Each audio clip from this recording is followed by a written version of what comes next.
제가 어렸을 적에는 나병 환자들이 그렇게 많았어요. 때를 지어 다니기도 하고 또 가족 다니면서 구걸을 했습니다. 나병 환자는 그 당시에 그 어린아이들한테는 두려움의 상징이었어요. 이 사람들이 집집마다 다니면서 구걸을 하거든요. 동양을 달라는 건데 만일 안 주거나 조금 주면 위협을 하기도 하거든요. 또 나병 환자들이 자기 병을 낫기 위해서 어느 곳에서 어린아이의 간을 내먹었다는 그런 소문이 들고 해가지고 이게 진짠가 하고 어린아이들은 굉장히 나병 환자들을 두려워하기도 했었어요. 여러분, 나병은 전염병입니다. 접촉을 통해서 전염이 되거든요. 나병에 걸리면은 어떤 일이 발생합니까? 나병에 걸리면은 처음에 반점이나 혹은 궤양, 이 상처가 생겨요. 그것이 점점 심해지는데 이것들이 낫기는커녕 이 피부가 살이 썩어 들어갑니다. 나병에 걸리면은요. 눈썹도 빠져버리고요. 또 나균이 눈에 들어가면은 점점 눈병이 걸려가지고 녹내장 이런 걸로 시력을 잃기도 합니다. 나병에 걸리면은 온몸이 마비가 돼요. 신경 조직이 죽어가거든요. 그래서 느낌이 없어요. 사람은 뜨거운 것 만지면은 거기에 대해서 또 뜨거움을 느껴야 되잖아요. 또 통증도 느낄 수 있어야 되거든요.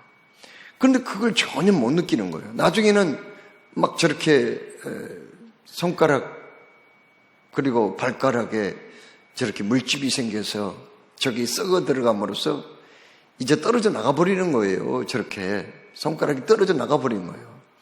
저런 비참한 상태에 이르게 되거든요. 그런데 이렇게 얼굴도 일그러지고 무서운 그 나병, 이 나병은요 특징이 뭐냐면은 금방 이 나병 걸렸다가 죽는 게 아니에요. 보통 약 9년 정도 나병에 감염돼 가지고 죽기까지 한 9년 정도 걸린다는 거예요. 나중에는 온몸이 다 이게 썩어서 죽게 되는데, 혼수상태에 빠져서 죽게 되는데요. 이렇게 끈질기게 사람을 괴롭히는 병이 나병이에요. 이 나병 걸리면은 자기 자신이 죽어가는 모습을 지켜보는 게 그렇게 고통일 수 없어요. 그게 큰 고통이에요. 9년 동안을 그렇게 자기 자신이 매일 조금씩 죽어가는 것을 체험을 하는 게 이게 나병이라는 거예요. 또 나병은 그 몸에 악취가 나거든요. 아주 심한 악취가 나요. 닭똥냄새 있잖아요. 그런 악취가 납니다. 양계장의 닭똥냄새처럼 그런 냄새가 아주 안 좋아요.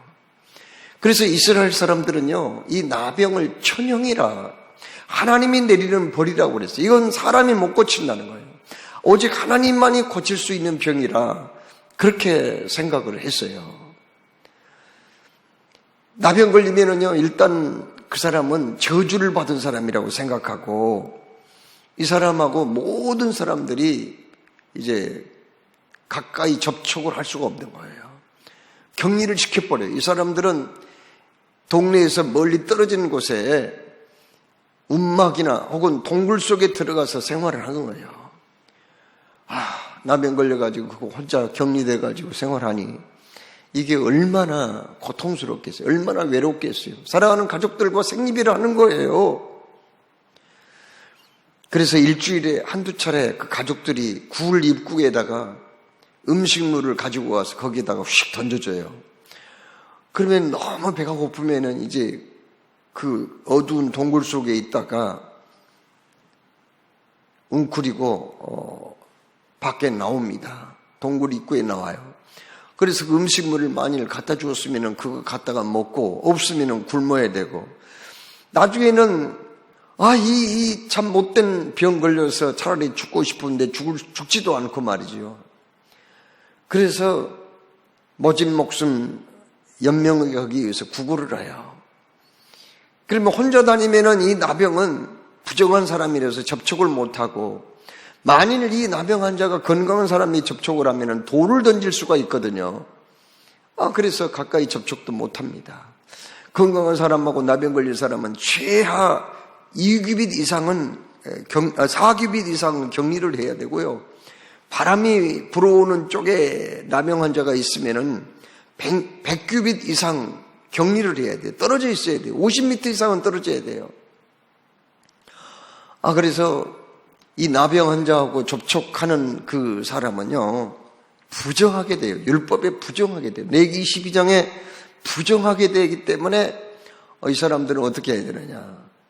이 사람들은 길 지나가다가도 저기 건강한 사람이 오잖아요. 그러면은 손으로 윗입술을 이렇게 가리고 부정하오!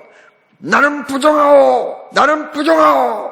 가까이 오지 말라는 거예요. 이렇게 외쳐야 돼요. 그래서 그 역사가 요세푸스에 의하면은요, 그 당시에 나병에 딱 걸리면은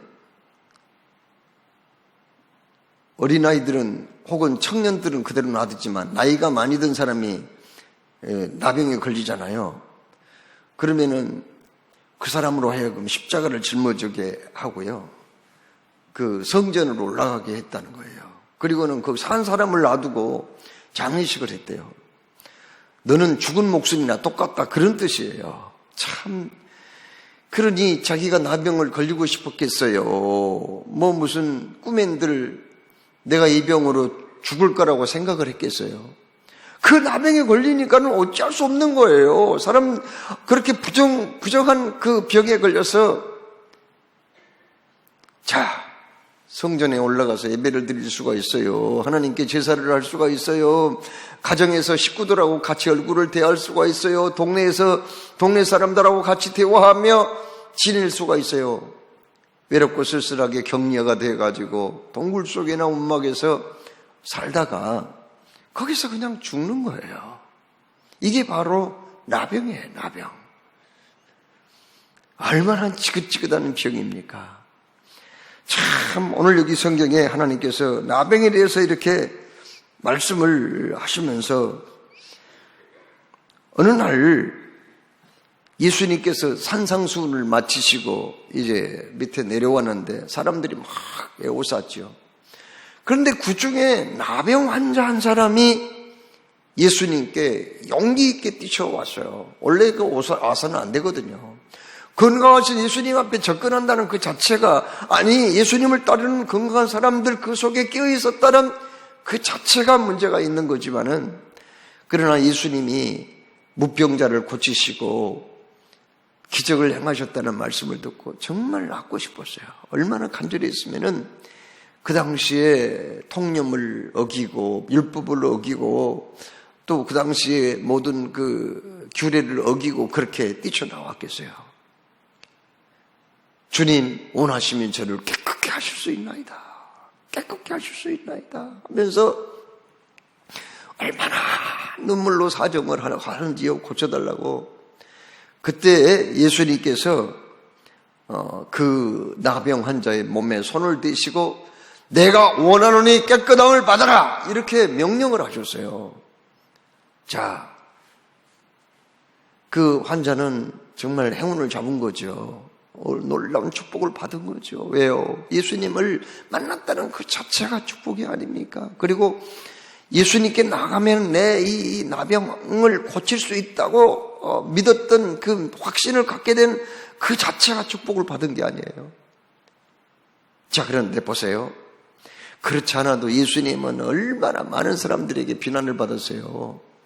예수님을 얼마나 많은 사람들에게 막 그냥 특히 바리새인들, 서기관들, 그냥 사두개인들, 이런 종교 지도자들한테 그렇지 않아도 얼마나 공격을 많이 받았어요. 그들의 형식적인 신앙생활, 그들의 이중적인 신앙생활, 그들의 거짓된 신앙생활을 늘 지적을 했기 때문에 성경은 줄줄줄 외우고 공부를 했지만 말씀대로 살지 않는 그들에 대해서 예수님이 얼마나 지적을 하고 공격을 했는지 몰라요. 그런데 보세요. 예수님이 나병 환자의 몸에다가 손을 대셨다고 하는 거예요. 나병 환자의 몸에 손을 대면은 어떤 일이 벌어져요? 부정하게 되는 거예요. 그 사람도요. 건강한 사람도 부정해가지고 하나님 앞에 제사를 드리러 갈 수도 없고, 또 건강한 사람도 성물을 먹을 수가 없어요. 성물을 먹을 수가 없습니다. 그런데 예수님이 그 당시에 수많은 사람들이 그렇게 잘못을 찾으려고 말이죠. 조그만 흠집이라도 찾으려고, 또 만약 붙잡히면은 뭐 잘못이 발견되면은 그걸 고소해가지고 죽이려고 했던 그 시절인데, 아니 예수님께서 어떻게 그 나병 환자의 몸에다가 손을 댈 수가 있었느냐 하는 거. 오늘 말씀의 핵심이에요, 이것이. 아주 그 키포인트입니다. 자, 그러면 성경을 읽어보면은요, 우리 사람에게는 의학사전에 읽어보면, 의학사전 있죠? 의학사전에 보면은 우리 사람에게는 한 2만 5천 가지의 병이 있다고 그래요. 참, 병도 많아요. 우리 사람에게. 병도 많은데. 그런데 성경에 읽어보면은요, 그 병 가운데서 유독 많이 다루고 있는 그 병이 있어요. 그게 무슨 병이냐? 바로 그 병이 바로 나병이거든요. 나병. 나병에 대해서 그렇게 많이 다루고 있어요. 레위기 13장, 14장 말씀 읽어보면은요, 레위기 13장, 14장에는 2장에 걸쳐서 길게 나병에 대해서 그렇게 다루어요. 아니, 나병이 뭐 사람을 그렇게 괴롭히는 병이고 지저분하게 만들고 이렇게 안 좋은 병인데, 어찌하여 나병에 대해서만 성경이 그렇게 많이 다루고 있어요? 왜 그러죠? 아니, 구약 성경에 왜 그렇게 나병에 대해서만 2장이나 계속 문둥병, 나병. 개혁성경에는 문둥병이라고 나왔어요. 개혁개정판에는 나병이라고 나왔어요. 왜 이 한센병, 나병에 대해서만 계속 그렇게 강조를 하고 있느냐는 거예요. 여러분, 그 이유가 있거든요. 나병과 이 죄는 공통점이 있습니다. 첫째로 이 나병과 죄는요, 사람을 굉장히 추하게 만들어요. 나병 걸리면 아까 보셨죠, 사진에. 온몸이 다 일그러져 가고, 나병 걸리면은 아주 취해지거든요. 고름이 줄줄줄 흐르고요, 악취가 나요. 썩은 냄새가 나는 거예요, 사람에게서. 손가락, 발가락이 떨어져 나가는 거예요. 흉측해지는 거예요, 나병 걸리면. 그와 마찬가지로 여러분 가끔 TV에서 그 죄 지은 사람들 보세요. 자기 얼굴을 보이지 않으려고 얼마나 모자를 그냥 뒤집어 쓰고 마스크도 하고 또 그냥 점퍼를 그냥 뒤집어 쓰고 얼굴을 가리고 얼마나 그렇게, 왜 그러죠? 비록 흉악한 죄를 지었어도 자기 얼굴을 사람들한테 알리지 않으려고 그런 거 아니에요. 수치스러우니까요. 나병과 이 죄는요, 또 그렇게 사람을 부끄럽게 만들고 추하게 만들고, 또 어떤 게 있냐면은 이 나병은요, 우리 신경을 죽여버리기 때문에 몸의 감각을 잃어버린 거예요. 찔러도 안 아파요. 불에 가까이 대도 안 아파요. 부러져도 안 아파요. 이게 문제예요. 아픈 게 문제가 아니라 안 아픈 게 문제예요. 그런데 죄도요, 짓다 보면은 무감각해져요. 처음에는 죄 지으면 양심의 가책도 느끼고 깜짝깜짝 놀라기도 하고 그러지만은 계속 습관적으로 죄를 짓다 보면은 그것이 내 양심을 마비시켜버리거든요. 또 이 나병은 어떤 또 특징이 있나요? 이 나병과 죄는 어떤 공통점이 있나요? 그것은 나병은 다른 사람에게 전념을 시킨다는 거예요. 죄도요, 다른 사람들로 하여금 전념을 시켜서 같이 죄를 짓게 만들고, 또 나쁜 영향을 미친다는 것을 알 수 있어요. 결국은 이 나병은 사람을 길게 고통스럽게 만들다가 죽여버린다고 그랬죠. 그와 마찬가지로 이 죄값은 사망이거든요. 죄도 우리의 영혼을 죽여버린다는 거예요. 이런 뜻에서 나병과 죄는 공통된 점이 있다는 거, 일치하는 점이 있다는 거예요. 특히 이사야 1장 5절로 6절 말씀에도 너희가 어찌하여 매를 더 맞으려고 폐역을 거듭하느냐. 온 머리는 병들었고 온 마음은 피곤하였으며 발바닥에서 머리까지 성한 것이 없이 상한 것과 튼 것과 새로 맞은 흔적뿐이거늘 그것을 짜며 싸매며 기름으로 부드럽게 함을 받지 못하였도다. 이런 말씀이 있거든요. 이 말씀은 병에 걸리기는 걸렸는데 무슨 병이에요? 무슨 병 걸린 것 같아요? 나병 걸린 것 같아요. 그러니까 죄진 사람을 그렇게 표현을 했는데 알고 보면은 죄라는 것은 이 나병하고 너무나도 비슷하단 말이에요. 특징이 공통된 점이 많다는 거예요. 그래서 성경에 왜 그렇게 성경에 나병에 대해서 길게 다루고 있는가?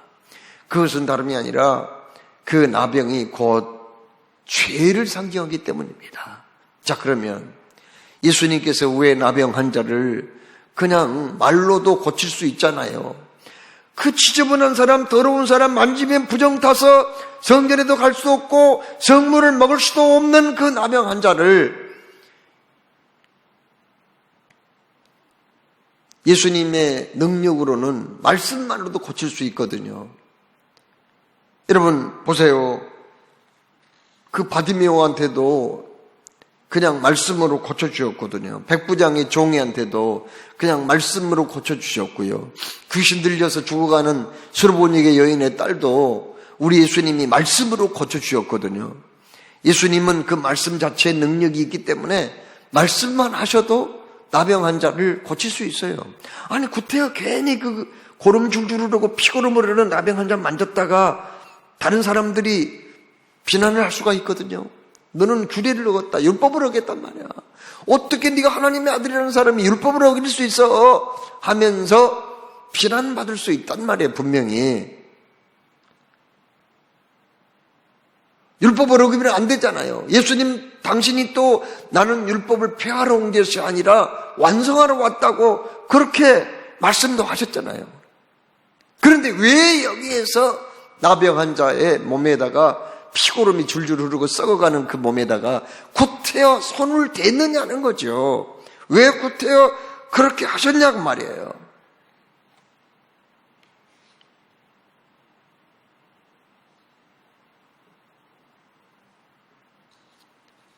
그건 뭡니까? 여러분 그것은 바로 사랑. 그렇습니다. 바로 사랑입니다.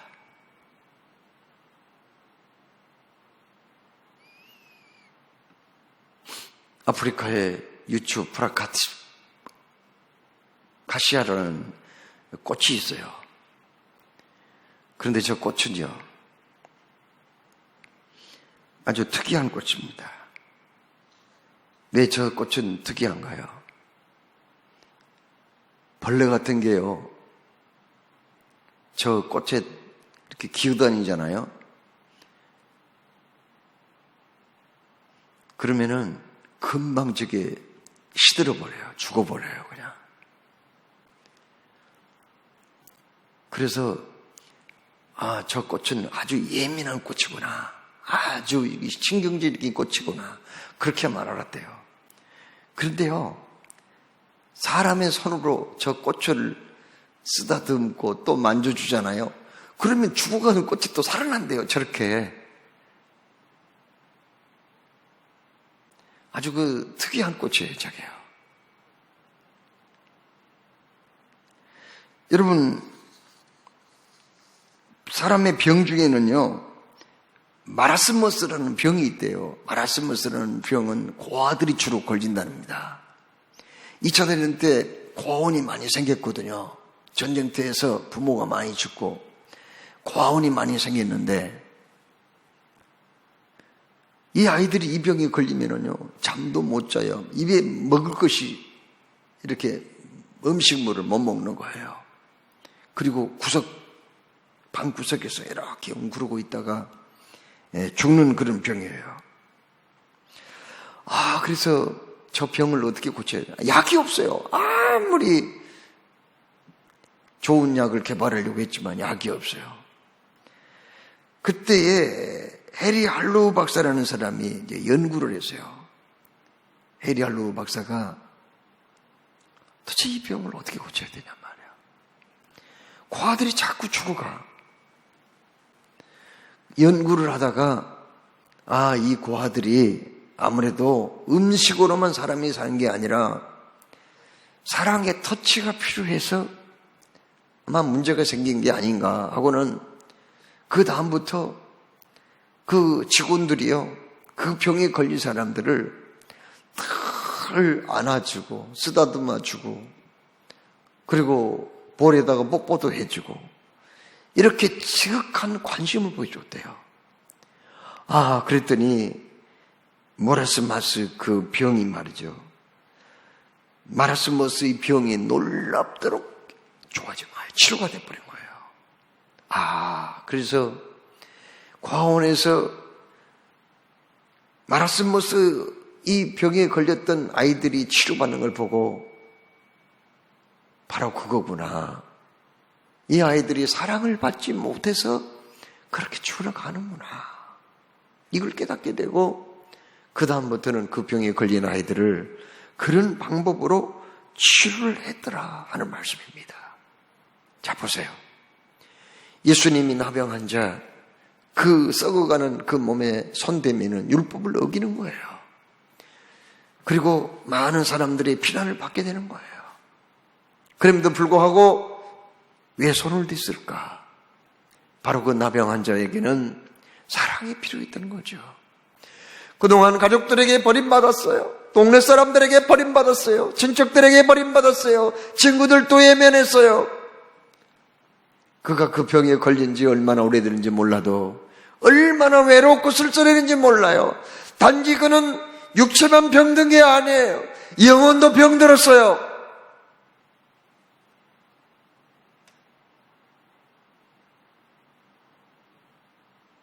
그것을 하신 예수님이 만져주신 거예요.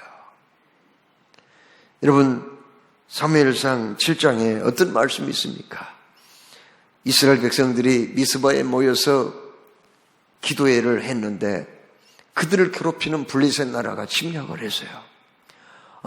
보인망을 좁혀오고 있는데 그때 백성들이 두려워 떨면서 사무엘 선지자에게 당신은 우리를 위해서 기도해 주시오.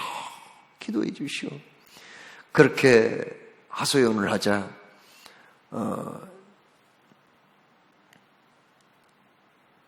양을 잡아서 사무엘이 번제로 하나님께 제사를 드리고 하나님께 간절히 기도했거든요.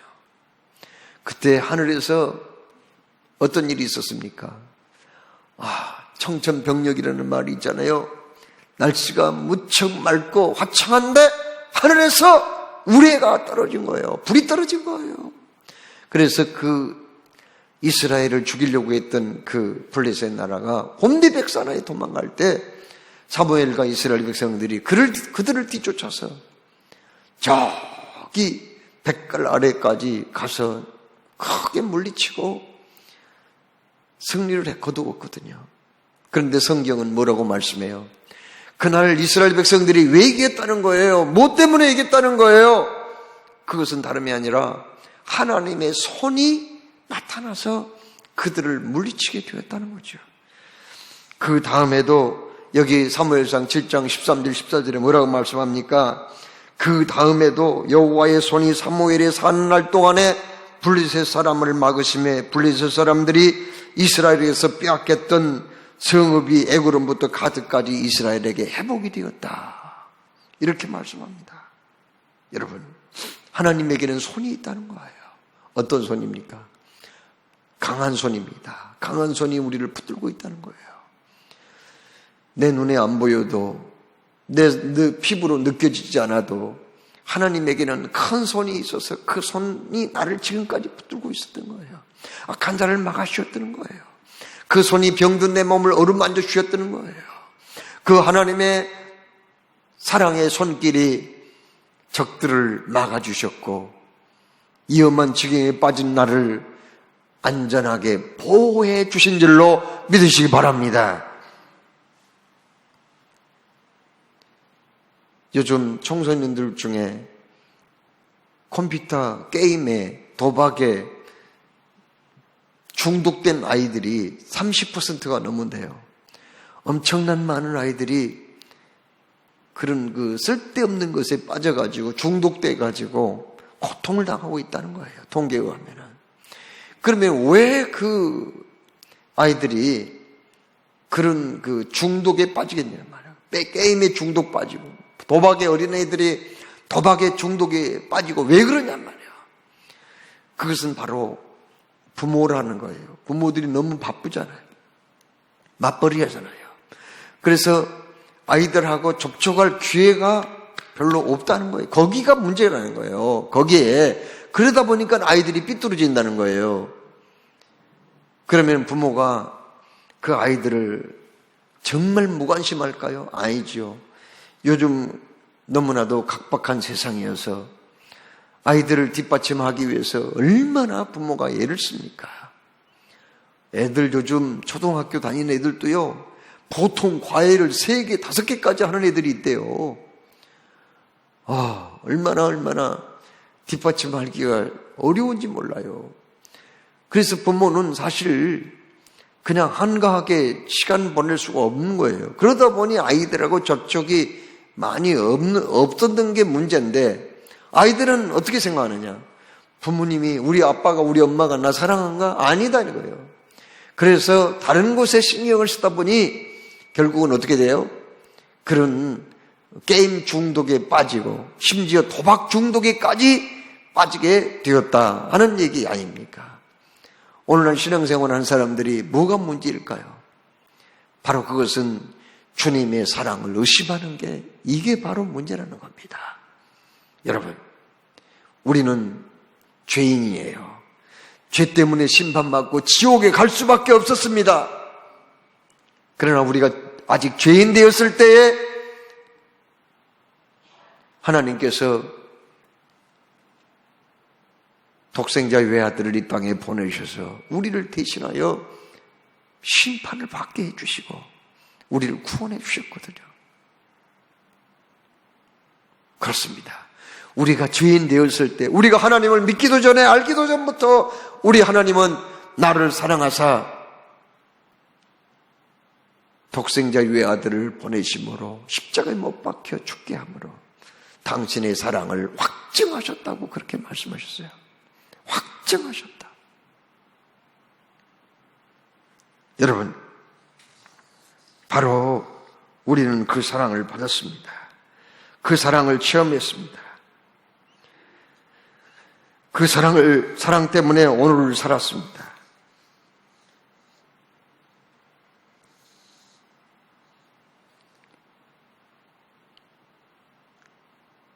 그러므로 우리는 하나님의 이 사랑과 은혜를 의심하지 말아야 된다는 거 아니겠어요? 찬송가 563장에 무슨 가사가 있죠? 내가 연약할수록 더욱 귀히 여기사 높은 보좌 위에서 낮은 나를 보시네. 우리 주님은 내가 연약할수록, 무슨 말이에요? 연약하다는 말은 내가 잘 넘어진다는 거예요. 주님을 위해서 그만큼 충성은 못한다는 거 아닙니까? 연약한다는 말은 때로는 죄를 지을 수도 있다는 거 아닙니까? 연약한다는 것은 내가 하나님을 의심할 수도 있다는 거 아니에요? 그러면 그럴수록 나를 외면하거나 나에게 벌을 주시거나 채찍을 내리치거나 징계하지 아니하시고, 그러면 그럴수록 더욱 귀히 여기사, 귀히 여기사.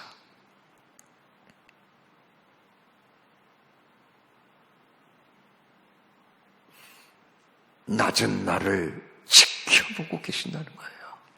주님의 손으로 붙들고 계신다는 건 아닙니까? 두려워하지 말라. 내가 너와 함께 합니다. 말씀하셨잖아요. 나의 의로운 오른손으로 나를 붙들리라고 말씀하지 않았습니까? 예수님이 그 나병 환자의 몸에 손을 댔어요. 그런데 그것이 율법을 어긴 것이 아닙니다. 왜요? 예수님이 손을 닿는 순간에 그 나병이 떠나버렸기 때문에 예수님의 손에 무슨 나병 환자의 병균이 묻은 게 아니에요. 손을 댄 순간에 깨끗함을 받았기 때문에 부정탄 것이 아니라니까요. 율법을 어긴 게 아니에요. 그 누구도 예수님을 비난할 수 없어요. 손을 댄 순간에 병이 떠나갔거든요.